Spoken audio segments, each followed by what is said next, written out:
Hello and welcome to Eye on Africa, your roundup of the latest news from across the continent. I'm Thomas Waterhouse. These are the headlines.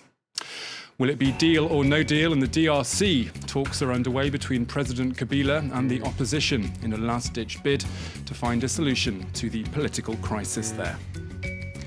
It was a 10-day mission involving over 500 soldiers from 3 different countries. Operation Garikou, aimed at stamping out jihadist militants, comes to an end in Mali. And hoping to find the next Lionel Messi or the future JJ Okocha, Barcelona FC opens its first football academy for young Nigerians. First then, we head to Mali, where local soldiers, along with troops from France and Niger, have just ended a 10-day mission as part of a wider anti-insurgency operation. Operation Garikou has focused on a series of border towns between Mali and Niger, with the aim of flushing out terrorist cells linked to Al-Qaeda in the Islamic Maghreb. Our correspondents have sent this report. It's 1 a.m. in a remote part of the Malian desert. Soldiers are getting ready for a reconnaissance mission that will take them into surrounding villages, accompanied by the Malian forces. There are 5.4 kilometers to go, and then another 11 kilometers on foot for surveillance. After a night's march, the troops are in position. The Malian soldiers give some final instructions here.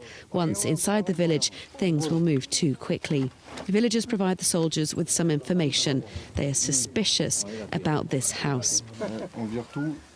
French soldiers decide to go in, taking their surveillance equipment with them.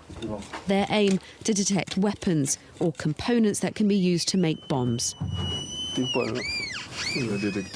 We've detected high levels of metal. It could mean something or nothing, but we've already found some ammunition, so we'll keep looking. They scan several houses and eventually find it. A small arsenal hidden inside a barn. We think that what we found could belong to bandits, but it could be anything. That's why we need to check. During this mission, the French soldiers play a supporting role to the national military.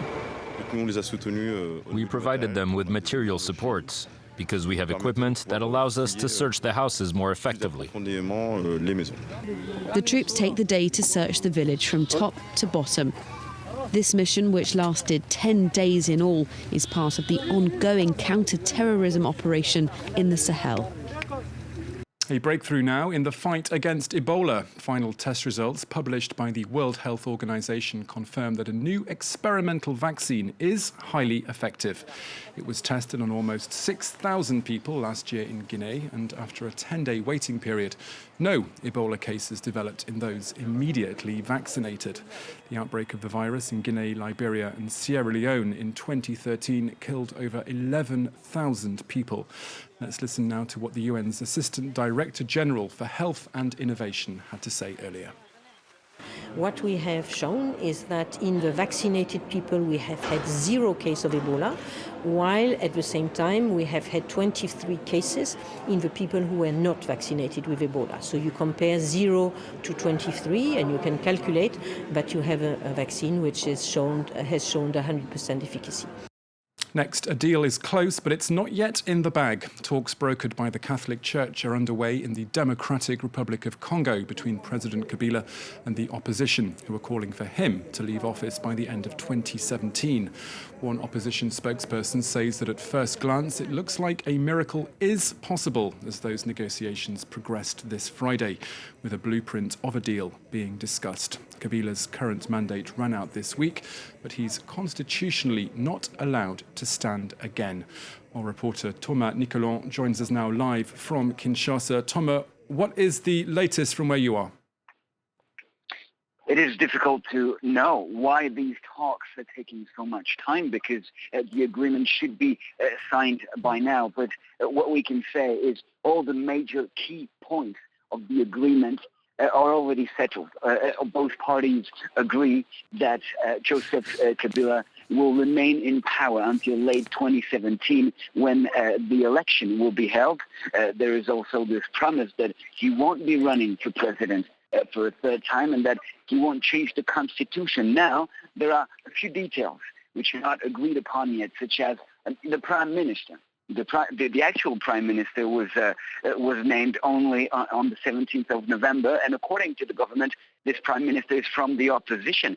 A lot of opposition leaders say that he is no more a member of the opposition, and they want a real opponent, a real opposition leader as a prime minister, just to make sure that the presidency is for the majority and the prime minister goes to the opposition.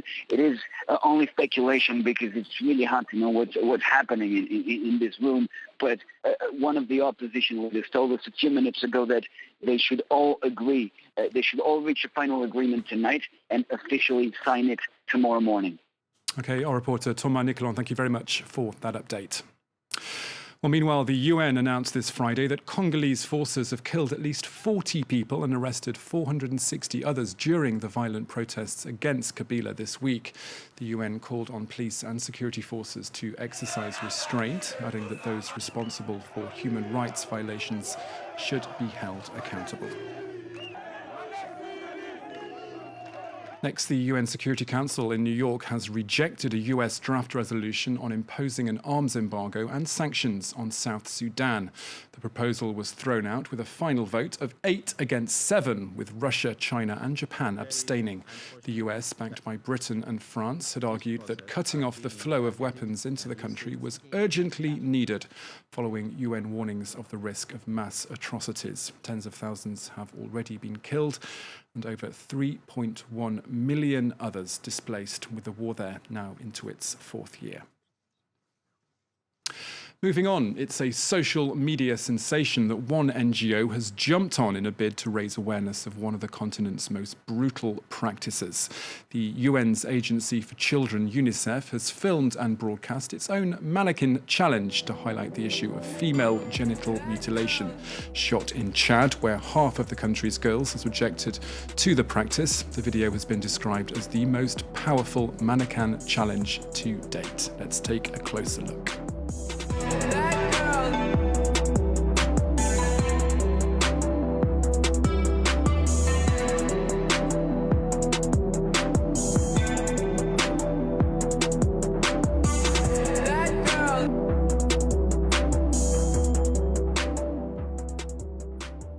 Now to some good news for Nigeria's budding football players. Barcelona FC has opened its first ever school in Lagos dedicated to the beautiful game.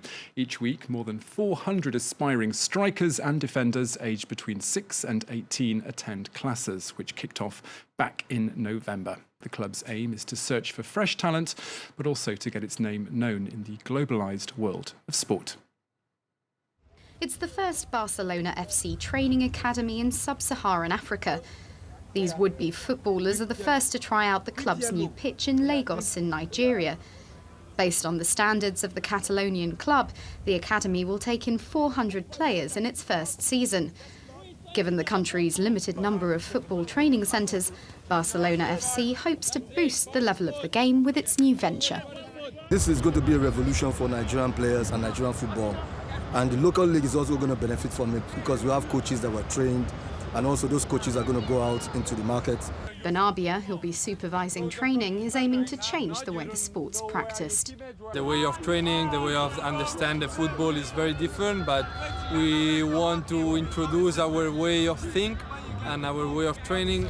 For young people, the new school brings fresh hope for success. While the Premier League may be more popular than the Spanish counterpart, the trainee footballers are more than happy to welcome the Catalonian club. It makes me happy because it makes other footballers to know that yes, Nigerians have talent and we can do better than some other people over there. But Barcelona isn't the only club with its eye on Nigeria. Paris Saint-Germain has signed several commercial agreements with local brands to promote the club and perhaps to recruit the footballing stars of the future. Well, staying with football, France 24, along with our sister radio station RFI, have handed out the Marc-Vivien Foé Prize for the Best African Player this week. It was awarded to the Moroccan player Sofiane Boufal, who started his career playing for Lille until his transfer to the Premier League side Southampton this summer. Now, Christmas is around the corner, and here in France, families are preparing to tuck into their annual Yuletide feast. Among the delicious delicacies on offer will no doubt be foie gras, which is now produced not only in France but also in the US and China. But did you know that Madagascar is fast becoming a key producer as well? 8 out of 10 locals living in the town of Bayenje in the middle of the island earn a living from the rich and fatty delight. Tradition has it that the all-important recipe was passed on by a missionary 50 years ago. And finally, staying with the Christmas theme, let's show you these festive pictures from Nigeria's mega city of Lagos. Churches, streets, even a roundabout have all been decked out in lights and decorations for the Yuletide period. And on that note, there's just time to wish you all a very happy and peaceful Christmas from myself and everyone at Eye on Africa. Do stay tuned to France 24.